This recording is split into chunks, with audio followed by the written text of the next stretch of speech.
پاکستان اور دنیا بھر میں لاکھوں دیکھنے اور سننے والوں کو ارشد شریف کا سلام۔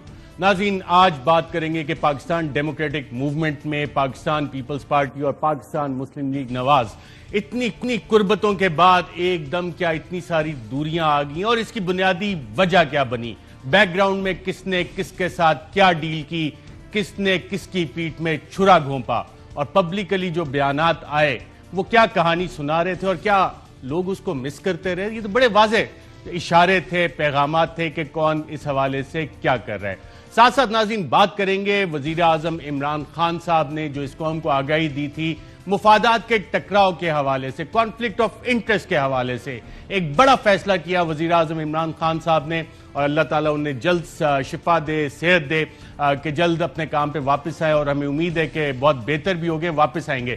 لیکن میرا اپنا ذاتی خیال ہے کہ جتنا ٹائم وزیر اعظم کو ملا ہے، تنہائی میں سوچنے کا ٹائم ملا ہے، تو جتنی باتیں وزیر اعظم کر رہے تھے اب جب دوبارہ آئیں گے تو ان سب پہ شاید عمل کرنا شروع کریں، اور اس کی پہلی انڈیکیشن ہمیں تب ملی جب وزیر اعظم نے ندیم بابر کو فارغ کر دیا، اور اس کی بہت ساری وجوہات تھی۔ حالانکہ کچھ لوگ تو یہ بھی کہتے ہیں کہ چند وفاقی وزراء نے ندیم بابر کو ایشورنس دیے کہ جناب یہ 90 دن کی بات ہے نا، 90 دن بعد آپ کو کلیئر کروا کے ہم دھو دھلا کے لے آئیں گے، لیکن کانفلکٹ آف انٹرسٹ پہ جو وزیر اعظم کا فیصلہ تھا وہ وہاں سے انہوں نے شروع کیا۔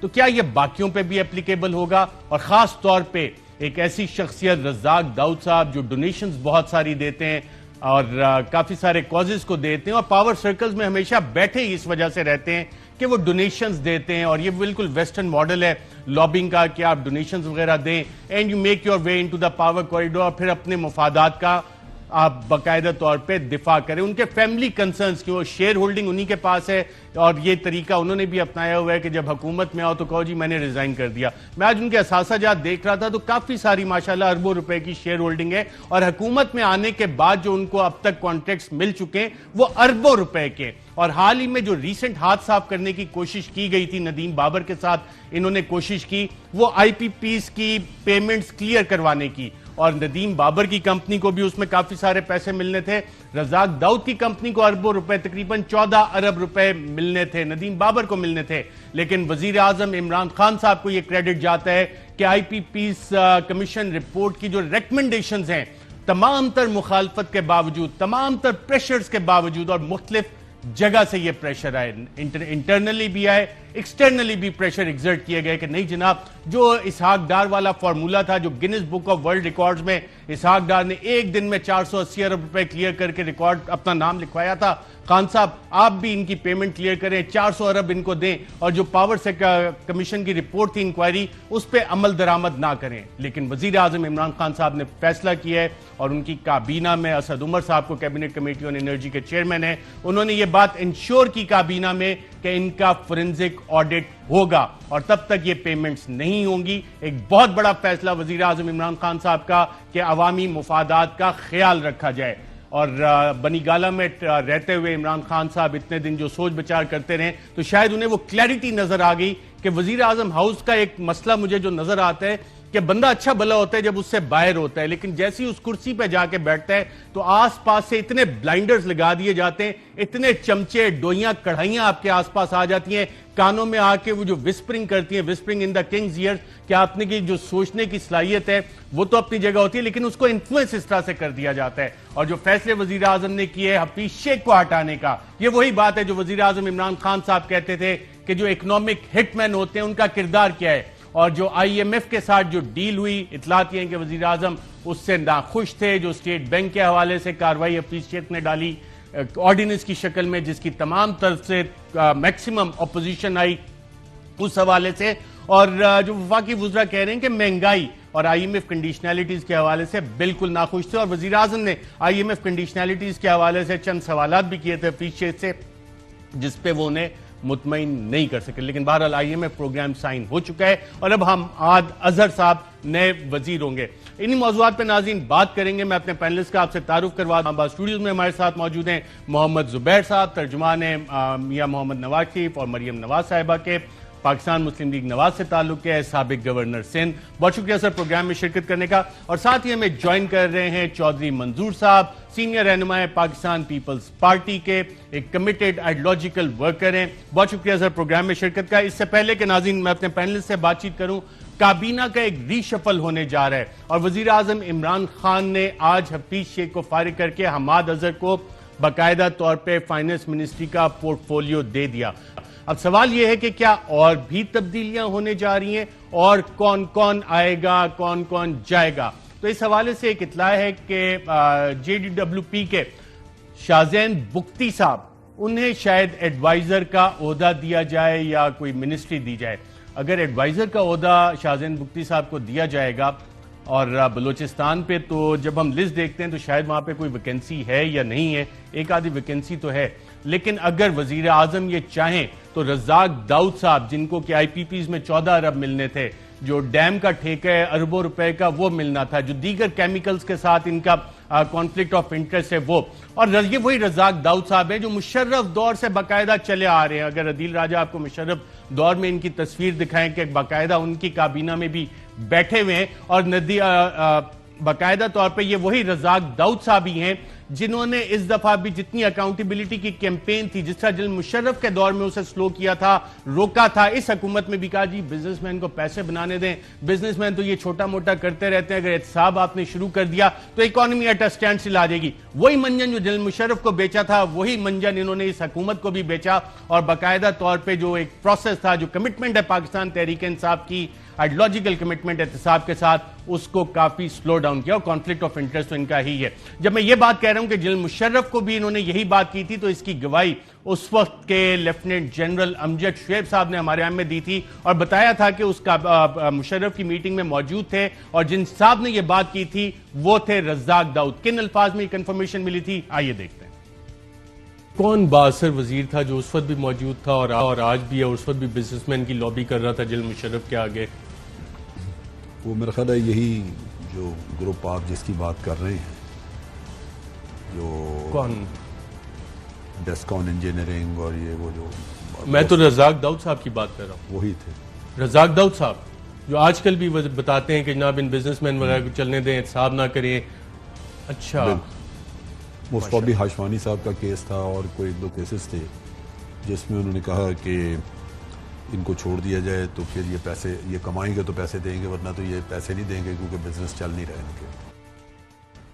جی ناظرین, آپ نے دیکھا, جی ہاں, یہ وہی رزاق داؤد ہیں جنہوں نے ندیم بابر کے ساتھ مل کے IPP کمیشن رپورٹ کے باوجود ان پیمنٹس پہ ہاتھ صاف کرنے کی کوشش کی, اور ہماری اطلاعات ہیں کہ وزیر اعظم نے جس عمل کو روکا ہے اس میں سے 14 ارب روپے IPPs کے حوالے سے ندیم بابر کے فیملی کنسرن روش پاور کو ملنے تھے. 14 ارب روپے, جی ہاں, اور ندیم بابر کی کمپنیز کو ملنے تھے 7 ارب روپے. اس کے ساتھ ساتھ میاں منشا کی کمپنیز کو, جس میں نشاد پاور, نشاد چنیا, للپیر پاک جن شامل ہیں, 4 کمپنیوں کو 60 ارب روپے ملنے تھے. تو یہ وہ بزنس کنسرنز ہیں جن کا آپس میں تعلق ہے. باقی کیپکو کو 100 ارب ملنے تھے, ہپکو کو ملنے تھے, ایٹلس پاور کو ملنے, لبرٹی پاور کو 25 ارب ملنے تھے, ایٹلس پاور کو 15 ارب ملنے تھے, اور ہپکو کو 75 ارب. اور رزاق داؤد صاحب کی کمپنی کو ملنے تھے, کتنے ملنے تھے؟ 14 ارب روپے. یہ اس کے علاوہ ہے جو ان کو ڈیم کنسٹرکشن کا سینکڑوں ارب روپے کا ٹھیکہ اس حوالے سے آلریڈی ملا ہوا ہے. تو یہ ناظرین وزیر اعظم کو دیکھنا چاہیے کہ اگر مشرف دور سے یہ کچھ بڑھا نہیں سکے, کنٹریبیوٹ نہیں کر سکے, تو کیا رزاق داؤد صاحب کو ہٹا کے ایک ایڈوائزر جو کہ شاید پارٹی سے ہی ہو, پارلیمان میں ہو, سینٹ میں ہو یا قومی اسمبلی میں ہو, وہ زیادہ اچھا لوگوں کا دفاع نہیں کرے گا, کیونکہ کل کو اس نے جا کے عوام کو جواب دینا ہوتا ہے. ایک اور صاحب ہیں عشرت حسین صاحب, انسٹیٹیوشنل ریفارم پہ ایڈوائزر ہیں, فیڈرل منسٹر کا سٹیٹس ہے. یہ بھی عرصہ دراز سے پاکستان میں پاور کوریڈورز کو چمٹے ہوئے ہیں. چاہے اپنی کتاب میں شہباز شریف کی بھی اسی طرح انہوں نے تعریف کی, اس شہباز شریف کی جن کی پالیسی سے وزیر اعظم عمران خان صاحب ٹوٹلی 180 ڈگری اپوزٹ چیزوں کو, معاملات کو چلانا چاہتے ہیں. تو عشرت حسین صاحب نے 2.5 سال میں اگر انسٹیٹیوشنل ریفارم نہیں کی, اور اپنی 60 سال کی عمر میں جب ایکٹیولی تھے, اور آج بھی شاید ورلڈ بینک اور IMF سے پینشن لے رہے ہیں اور پاکستان حکومت سے نہیں لے رہے, تو کیا وہ واقعی ایسی انسٹیٹیوشنل ریفارمز کر سکتے ہیں جس سے پاکستان کے معاملات چلیں؟ ایک اور شخصیت ہیں ماشاءاللہ شہریار آفریدی صاحب, جن کا ایک ڈائیلاگ بڑا مشہور ہوا تھا ANF کیس جب رانا ثناء اللہ پہ بنایا گیا تھا کہ جان اللہ کو دینی ہے. ابھی حال ہی میں جو سینٹ الیکشن میں فیاسکو ہوا, اس پہ وزیر اعظم انتہائی ناراض ہیں ان سے. تو کیا شہریار آفریدی صاحب اپنا عہدہ برقرار رکھ سکیں گے یا نہیں رکھ سکیں گے؟ یہ بھی ناظرین ایک سوال ہے جو کہ آج کل بہت گردش کر رہا ہے. پھر ایویشن کے حوالے سے غلام سرور خان صاحب جو پاکستان پہ انٹرنیشنلی بین لگا لیکن شاید تھوڑا سا مشکل ہو جائے گا. اور بھی وزراء ہیں جس میں کافی سارے نام آ رہے ہیں. انٹیریئر اس وقت جس کو کہا جاتا ہے کہ گوٹی باقاعدہ طور پہ پھنسی ہوئی ہے. انفارمیشن کے لیے فاروق حبیب اور فیصل جاوید اسٹیٹ منسٹر کے لیے لابی کر رہے ہیں, لیکن ایک وفاقی وزیر بھی اس میں ایکٹیو ہیں. شبلی فراز صاحب کا نام چل رہا ہے کہ شاید انہیں پیٹرولیم یا پاور کے منسٹری میں کوئی نہ کوئی رول دیا جائے. انفارمیشن کے لیے بھی ابھی تک کنٹینڈر اس حوالے سے ہیں. کچھ اور نام بھی ہیں جن پہ کہ پارٹی کے اندر مشاورت ہو رہی ہے. علی امین گنڈاپور, زرتاج گل صاحبہ. تو اب دیکھنا ہے کہ وزیر اعظم یہ فائنل فیصلہ کب کرتے ہیں. جب سے barrister Ali Zafar senator elect ہوئے ہیں تو پارٹی کے اندر یہ بھی بحث چل رہی ہے کہ بابر اعوان صاحب جو کہ نان الیکٹڈ ایڈوائزر ہیں ان کو ریپلیس کر کے بیرسٹر علی ظفر صاحب کو پارلیمنٹری افیئرز کا منسٹر لگا دیا جائے. اور اگر ایک وفاقی وزیر ہو تو پھر علی محمد خان صاحب اسٹیٹ منسٹر کی کیا ضرورت ہے. لیکن بہرحال یہ فائنل فیصلے نہیں ہیں, یہ ابھی پارٹی کے اندر بات چیت اس حوالے سے چل رہی ہے. محمد زبیر صاحب, کیا آپ وزیر اعظم صاحب کو دیں گے کہ اتنے بڑے بڑے انہوں نے فیصلے کیے اور ماشاءاللہ صحت یاب بھی ہو گئے, لیکن یہ جو سوچنے کا انہیں ٹائم ملا تو چیزیں کلیئرٹی سے نظر آئیں کہ رزاق داؤد, عشرت حسین جو آج تک ڈیلیور نہیں کر سکے, یا ندیم بابر جس طرح سے وہ اپنی کمپنیز اور کانفلکٹ آف انٹرسٹ کا شکار تھے, ایسے لوگوں سے جان چھڑانی چاہیے. لیکن یہ کلیئرٹی تو الیکشن سے پہلے ہونی چاہیے تھی, اور اسی حساب سے آپ کو اپنی کابینہ, اور انہوں نے کہا تھا میری کابینہ وہ ہوگی 15 سے 20 لوگ جو بیسٹ ہوئے گی پاکستان کی تاریخ میں. 3 وزیر خزانہ چینج ہو چکے ہیں, ابھی تک 3 سال نہیں ہوئے ہیں. 4 سیکرٹری خزانہ, 5 FBR چیئرمین, تیسرا انڈسٹریز منسٹر لگے گا, سول ایویشن کا آپ نے ذکر کیا, گنڈاپور, سرتاج گل, مطلب کیا مطلب کلاس ہے. تو وزیر اعظم has to take the blame کہ ہر آئے دن یہ جو ری شفل ہوتا ہے. انفارمیشن کے کتنے آ چکے ہیں, کہاں سے سٹارٹ ہوا تھا, فواد چودھری سے سٹارٹ ہوا تھا, پھر کوئی اور آئے, پھر یہ شبلی فراز آئے. حفیظ شیخ کے ری شفل سے تو آپ خوش ہوں گے نا, اور آپ کی پارٹی پہلے تو کہتی تھی حفیظ شیخ کے ری شفل سے ایک تو بہت خوش ہوں, میں پرسنلی بہت خوش ہوں. میں نے بہت کیمپین کی تھی ان کے خلاف کہ he should not be a finance. آپ سمجھتے ہیں خان صاحب نے, پرائم منسٹر صاحب نے پاکستان کی بہتری کے لیے فیصلہ کیا ہے؟ مطلب 2 سال پاکستان کا تباہی مچانے کے بعد ابھی کا بتا دینا. نہیں ابھی کیا مطلب, آپ اس بات کا کریڈٹ نہیں دیں گے کہ اپوزیشن سوالات اٹھاتی ہے, they are not falling on deaf ears. At least ایک ایسا وزیر اعظم ہے جو سنتا ہے, اپوزیشن کی بات بھی سنتا ہے, اور اگر لاجیکل بات ہو تو اس پہ عمل بھی کرتا ہے. ٹائم لگا دیتا ہے سننے میں. اچھا, یہ جو آپ IPPs کے حوالے سے, اس پر میں کمنٹ کر دوں کیونکہ آپ نے بڑے اچھے طریقے سے کور کیا ہے. اور ندیم بابر اور اس کا بائی دا وے, ایک ندیم بابر کی کنفلکٹ آف انٹرسٹ پر آج سے 2 سال پہلے جب شاید آپ نے ہی ذکر کیا تھا تو اسد نے کہا تھا ہم ہیں نا, مطلب فار کارپوریٹ ایگزیکٹو ٹو سے کہ ہم ہیں نا, ہم دیکھ لیں گے کہ کنفلکٹ آف انٹرسٹ ہوتا ہے یا نہیں. یہ جو ابھی ہوا ہے اس کا اصل چیز ہے کہ یہ نیگوسیشنز ہونے کے بعد IPPs کو 400 بلین روپے ملنے ہیں.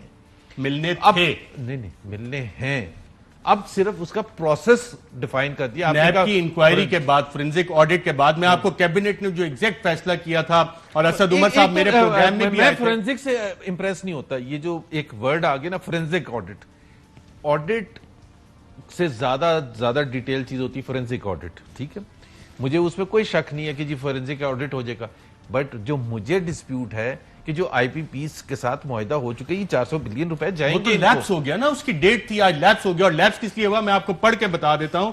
ناظرین, یہ کابینہ نے فیصلہ کیا تھا, پرائم منسٹر خان صاحب اس کو چیئر کر رہے تھے, فیبروری میں یہ فیصلہ ہوا تھا, اور بڑے باقاعدہ ایگزیکٹ کوٹ ان کوٹ میں آپ کو پڑھ کے بتاتا ہوں کہ chairman cabinet committee on energy sought clarification as to whether any right of the government has been compromised/affected, including the forensic audit of the IPPs.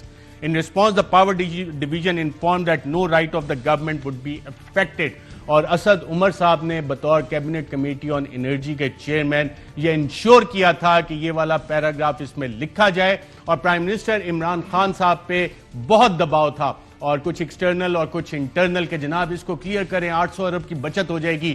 لیکن شاید وزیر اعظم کو کسی نے یہ بھی بتا دیا کہ 800 ارب کی تو بچت ہو رہی ہے, 1600 ارب اب ان کو دیں گے, اور جو باقی ساری چیزیں IPP کمیشن رپورٹ میں اربوں روپے کے انہوں نے اللیگل منافع کمائے ہیں وہ پوچھ گچھ ہی نہیں ہوگی، اور پوچھ گچھ نہیں ہوگی آپ پیمنٹ کریں گے تو جس طرح اسحاق ڈار صاحب نے ورلڈ ریکارڈ بنایا تھا آپ بھی اسی لیگ میں ہوں گے. تو یہ تو ایک اچھا فیصلہ ہوا نا. ایک چیز میں ذکر کر دوں، یہ جو ندیم بابر کے حوالے سے، بیکاز آپ نے اتنی چیزیں اٹھائی ہیں اور اتنا گھپلے ہیں کہ مجھے سمجھ نہیں آ رہی کس چیز پر فوکس کریں. آئل کرائسس ہوا، ندیم بابر صاحب بھی اس کرائسس میں کیبنٹ کمیٹی آن انرجی نے فیصلہ کیا، 20 مارچ 2020 کے آئل نہیں امپورٹ کریں گے، جبکہ سستا ترین تھا. ریشنلائزیشن کا لفظ استعمال کیا تھا. اس سے کیا فرق پڑتا ہے؟ وہ ریشنلائزیشن الگ ہے، ریفائنریز کے ساتھ مل کے کارروائی ڈالنا الگ ہے. عمران خان کے گھر کو کیا ریشنلائزیشن یا کون سا وہ جو لیگلائزیشن جو ان کا بنی گالا کا گھر ہے، باقی سب کے گھر گرا دیتے. وہ الفاظ اب جو بھی کہنے کا مطلب یہ ہے کہ دنیا بھر میں سب سے سستا آئل مل رہا تھا، انہوں نے امپورٹ کرنے کا کیبنٹ کمیٹی نے فیصلہ کیا کہ نہیں امپورٹ کریں گے. اوگرا ان کو منع کرتا رہا کہ اپریشیٹ کریں کہ انہوں نے کام کیا. آپ کے 5 سال میں ایسی کوئی کارروائی نہیں. میڈیا چیخ کے تھک جاتا تھا، اپوزیشن چیخ کے تھک جاتی تھی. میں نے جب جولائی کے فرسٹ ویک میں آئل کرائسس پر آرٹیکل لکھا تو مجھے اس وقت جواب دے دیتے، اس وقت تو گالیاں پڑتی تھیں. آج آپ تحقیقات کے 9 مہینے کے بعد تحقیقات کیا مطلب ایک کامن سینس بھی ہوتی ہے. پرائم منسٹر نے مئی کے اینڈ میں ٹویٹ کر دیا آئل پرائسز 100 سے 81 روپے کر دیا. بالکل ٹھیک ہے. چودھری منظور صاحب، آپ سے جاننا چاہوں گا، بڑے فیصلے وزیر اعظم کے اور ان پریسیڈنٹڈ ہے کہ اتنے پریشرز آ رہے ہوں، اور ہم نے ماضی میں دیکھا ہے جب پریشر انٹرنل یا ایکسٹرنل آئے تو اکثر وزیر اعظم وہ راستہ نکالتے ہیں جسے پریگمیٹک ڈیسیژن میکنگ کہتے ہیں. لیکن وزیر اعظم نے کہا کہ جی گورنمنٹ آف پاکستان کا عوام کے مفاد پہ کمپرومائز نہیں ہوگا، آئی پی پیز کا فورنزک آڈٹ ہوگا اور اس کے بعد پیمنٹس کلیئر ہوں گی، اور ساتھ کابینہ ریشفل. اس کے حوالے سے آپ کیا کہنا چاہیں گے؟ بہت شکریہ ارشد صاحب. دیکھیں، ایک وقت ہوتا ہے جب آپ مٹی کو ہاتھ لگاتے ہیں تو وہ سونا بن جاتی ہے، اور پھر آپ پہ ایک ایسا وقت آتا ہے حکومتوں کے اوپر، آپ سونے کو ہاتھ لگاتے ہیں تو وہ بھی مٹی بن جاتا ہے. ان پہ یہ ٹائم آ گیا ہے کہ اب یہ جو مرضی کر لیں، جو فیصلہ کریں گے یہ ان کے اپنے خلاف جائے گا. مجھے یہ سمجھ نہیں آتی کہ پہلے آپ ان کو گود میں بٹھاتے ہیں، ان کو لوٹاتے ہیں اور وہ لوٹتے ہیں، پھر اچانک آپ کو خیال آ جاتا ہے کہ یہ تو کانفلکٹ آف انٹرسٹ ہے.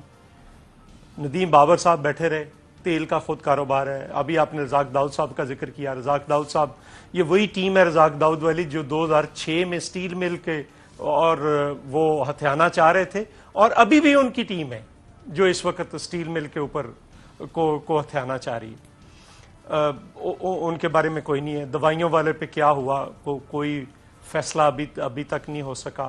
پاور ڈویژن پہ آپ نے تابش گوہر کو لا کر بٹھا دیا ہے، جو ایک اور ابراج گروپ جو مشہور زمانہ ہے ان کے نمائندے ہیں. تو کہاں پہ گوہر نے تو ابھی حال ہی میں خط لکھا ہے کہ کئی کے جو آؤٹسٹینڈنگ اماؤنٹس ہیں کوئی بھی ٹرانزیکشن ہونے سے پہلے، اور تقریباً غالباً 200 ارب روپیہ، تو ٹرانزیکشن نہیں جا سکتی جب تک کہ کئی یہ ڈیوز کلیئر نہیں کرے گا. اس کی وجہ سے کافی زیر عتاب آئے ہوئے ہیں تابش گوہر صاحب کہ جناب آپ یہ عوام کا دفاع کیوں کر رہے ہیں؟ بات کر رہا ہوں نہیں، میں ابراج گروپ کی بات کر رہا ہوں. یہ ابراج گروپ کے نمائندے کے طور پر ایم ڈی تھے نا ادھر. میں یہ کہہ رہا ہوں کہ ان کے شاید اس وقت کے ای میں نہ ہو، لیکن باقی جگہ پہ ہوں گے انٹرسٹ جو ہے. دوسری بات یہ ہے کہ ایک میں آپ کو ایک انفارمیشن دیتا چلوں. مجھے یاد ہے نوید قمر صاحب وابڈا کے منسٹر تھے، تو اس وقت آئی پی پیز کے ساتھ ان کے گھر میں بھی اتفاق سے چلا گیا، تو گھر پہ بحث ہو رہی تھی کہ وہ کہہ رہے تھے کہ آپ کچھ چھوڑیں، پیسے چھوڑیں، آپ زیادہ پیسے لے چکے ہیں. وہ کہہ رہے تھے کہ اگر آپ ہمیں 1 سال کی بعد پیمنٹ دیں گے تو ہم 10% چھوڑتے ہیں، اگر آپ پیسے ابھی دیتے ہیں تو ہم 25% چھوڑنے کے لیے تیار ہیں. یہ یکمشت پیمنٹ کریں اور 25% ہم چھوڑنے کے لیے تیار ہیں. یہ اس وقت کی بات آپ نوید قمر صاحب سے کنفرم کر لیجئے. بعد میں پیمنٹس ہوئیں وہ یعنی کہ 2008 سے ہر حکومت بلیک میل ہو رہی ہے ان آئی پی پی مافیا کے ہاتھوں، جو ہیٹ ریٹ آڈٹ نہیں ہونے دیتے، جو تیل کی مد میں پیسے کھاتے ہیں، چوری کرتے ہیں اربوں روپے کی کیپیسٹی پیمنٹس میں بغیر بجلی پیدا کیے پیسے لیتے ہیں. آپ بات سمجھ نہیں رہے، میں کچھ اور کہہ رہا ہوں.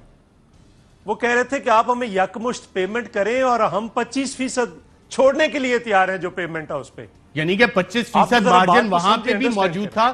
یہ جو مہنگی بجلی ہے اسی وجہ سے نا کہ اتنے سارے مارجنز انہوں نے اپنے بلڈنگ کیے ہوئے. میں یہی ان ساروں بات پہ کر تو رہا ہوں، کرمنل لیکن کیسز ہو ہم کے نے اس ان وقت- ساروں کو جیل کے نہیں، پیچھے نہیں، ہونا ہماری چاہیے, چاہے گورنمنٹ- ندیم بابر ہو, رزاق داؤد ہو, بالکل ٹھیک میاں کہہ رہے ہیں۔ منشا ہو یا باقی بالکل سی اوز ٹھیک ان کہہ ساروں رہے کے ہو جنہوں نے چوری کی اور آئی پی بالکل پی ٹھیک کہہ کمیشن رہے ہیں۔ رپورٹ کی جو ریکمنڈیشنز ہیں they should all be arrested. بالکل ٹھیک کہہ رہے ہیں، لیکن بعد میں یکمشت 480 ارب روپے بھی ادا ہوئے، یکمشت ادا ہوئے۔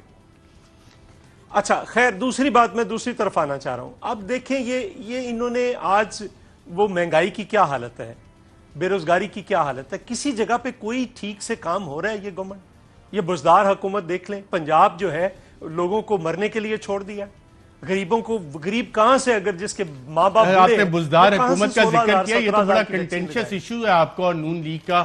اب نون لیگ کہہ رہی ہے کہ بزدار پہ آپ کسی خاص وجہ سے بزدار ہم صاحب ادھر کہتے بھی ہیں. آتے ہیں. پنجاب کو اگر اس کے رحم و کرم پہ چھوڑا ہوا ہے، 60% آبادی ہے، یعنی 60% پاکستان کو آپ نے ایک ایسے نائل شخص کے حوالے کیا ہوا ہے. آج لاہور کی کیا حالت ہے؟ خود کہہ رہے تھے 21% ہے، لیکن کل سیکٹری ہیلتھ کہہ رہے تھے 28% ہے لاہور کے اندر. پنڈی، گجرات، گجرانوالا، اسلام آباد، ذرا حالت تو دیکھیں شہروں کی، اور سب سے زیادہ پنجاب میں ہے، اور کوئی انتظام نہیں ہے، کوئی ویکسین خریدنے کا ابھی تک نام و نشان. وہ ایک خیراتی میں ویکسین تھی جو ایک ملی وقفہ تھی، لیتا ہوں اور وہ وقفے کے لوگوں بعد کو یہیں لگا سے رہے ہیں۔ گفتگو کرتے ہیں. اور ناظرین سوال یہ بھی ہے جو اپوزیشن مطالبہ کرتی رہی ہے کہ کیا حفیظ شیخ کا نام ایگزٹ کنٹرول لسٹ پہ ڈالا جائے گا یا نہیں, اس پہ بھی بات کریں گے. ساتھ پاکستان پیپلز پارٹی اور نون لیگ قربتیں کہاں تک پہنچیں اور کس نے کس کی پیٹھ میں چھرا گھونپا, اس پہ بھی بات کریں گے. اور ایک دو بڑی انٹرسٹنگ چیزیں اس حوالے سے ایک وقفے کے بعد. ویلکم بیک ناظرین. خواجہ آصف صاحب نے ایک مطالبہ کیا تھا حفیظ شیخ صاحب کے حوالے سے, کیا تھا آئیے دیکھتے ہیں. گورنر اسٹیٹ بینک کو اور حفیظ شیخ سے دونوں کو ای سی ایل پہ ڈالیں اور پرفارمنس بانڈ بنوائیں ان سے کہ تم نے فلاں چیزیں کرنی ہیں, اگر نہیں کرو گے تو یہ اس ملک سے نہیں جاؤ. اور ہاٹ منی کے سارے یہاں پہ نام آئیں گے, آج نہیں آئیں گے, کل نہیں, پرسوں ترسوں کبھی تو آئیں گے, ہم پیچھا کریں گے. Mark my words. زبیر صاحب ای سی ایل پہ ڈالنا چاہیے, آپ قائم میں خواجہ آصف صاحب نے جو ڈیمانڈ کی تھی؟ یہ ہاٹ منی والا جو ایشو ہے یہ تو بہت زیادہ امپورٹنٹ ہے. جب تک دیکھیں پرائم منسٹر ہو, کابینہ کے منسٹرز ہوں, سب کو انکوائری ہو سکتی ہے نا, سب کو کھینچ کے لایا جا سکتا ہے. فائنینس منسٹر جنہوں نے 2 سال تک کام کیا ہے, اور ویسے اپنے ان کو کسی کو پروڈیوسر وغیرہ تو کہیں وہ ٹکٹ تو چیک کریں ان کو کب جا رہے ہیں. کن کا؟ حفیظ شیخ صاحب کا. حفیظ شیخ صاحب کا تو ریکارڈ ہے, میں تو مطلب کوئی آپ تو ایسے حیران ہو کے پوچھیں, 43 ایئرز کا ریکارڈ ہے کہ جب وہ ان کا جھنڈا اترتا ہے, آج اتر چکا ہوگا جھنڈا, تو وہ پھر ٹھہرتے نہیں ہے پاکستان میں. لیکن ای سی ایل میں بالکل ان کو رکھنا چاہیے, اور ان کو کہیں کہ تھوڑے دن پاکستان میں رہیں نا یار, یہاں اتنا اللہ تعالیٰ نے ان کو دیا ہے, اتنی وزارتیں دی ہیں, اتنے عرصے تک یہاں انہوں نے حکمرانی کی ہے, تو تھوڑا عرصہ ہمارے پاس بھی رہیں, آئی ایم ایف کو ایڈوائز کرتے رہیں, ورلڈ بینک کو ایڈوائز کرتے رہیں. بالکل ڈالنا چاہیے ای سی ایل. ناظرین ایک جس کو کہتے ہیں کہ محاورہ ہی بن گیا کہ ایک زرداری سب پہ بھاری, اس محاورے کا مطلب کیا ہے, اس سیاسی نعرے کا مطلب کیا ہے؟ 2 انٹرپریٹیشن ہیں اس کی. ایک پرائم منسٹر عمران خان صاحب نے اس کی ایک انٹرپریٹیشن دی, کیا دی آئیے دیکھتے ہیں. ایسے فریزز آ جاتے ہیں کہ جی اگر کھاتا ہے تو لگاتا بھی ہے, اور یا ایک زرداری سب پہ بھاری, کہ ایک آدمی کرپشن کے پیسے سے لوگوں کو خریدتا ہے, اس کی کوئی بڑی چلاکی اور انٹیلیجنس اور اس کی سیاسی بصیرت کے اوپر وہ چلا جاتا ہے. یعنی کرپشن کو جو سب سے بڑا ڈیمیج ہوتا ہے کہ کرپشن کو ایکسیپٹیبل کروا دیا جاتا ہے. جی ناظرین, پاکستان مسلم لیگ نواز کی وائس پریزیڈنٹ مریم نواز صاحبہ نے بھی ایک زرداری سب پہ بھاری کی تعریف کی, اور کن الفاظ میں آئیے دیکھتے ہیں. باپ جو ہے وہ ایک زرداری سب پہ باری پہ باپ باری ہو چکا ہے. ظاہر ہے, نظر آ رہا ہے کہ اور کس کے کہنے پہ باپ جو ہے وہ سنجرانی صاحب کے کہنے پہ تو ووٹ نہیں کرے گا نا. سنجرانی صاحب کو بھی جب باپ کہے گا تو وہ اس وقت ووٹ کریں گے. اور جہاں تک سب پر بھاری کی بات ہے, تو آج میں بھی اپنے اصول قربان کر دوں, میاں صاحب بھی اپنے اصول قربان کر دیں, تو ہم تو پورے پاکستان پہ بھاری ہو سکتے ہیں بھائی. یہ تو میرا خیال ہے کہ بہت شرمندگی کا مقام ہے, اس میں کوئی بھاری ہونے کی بات نہیں, بھاری سب کو ہونا آتا ہے. جی ناظرین, آپ نے سنا, اللہ تعالیٰ مریم نواز صاحبہ کو جلد صحت یاب کرے, اچھی صحت دے. چودھری منظور صاحب, ایک زرداری سب پہ بھاری, یہ تو بڑی شرمندگی کی بات ہے. اب نون لیگ یہ کہہ رہی ہے آپ کو. اچھا, پہلے تو میں ایک گزارش کروں گا, ہم بھی ان کی صحت کے لیے دعا گو ہیں. دوسری مجھے یہ بات کہنی ہے کہ ہم اپنے لہجوں کو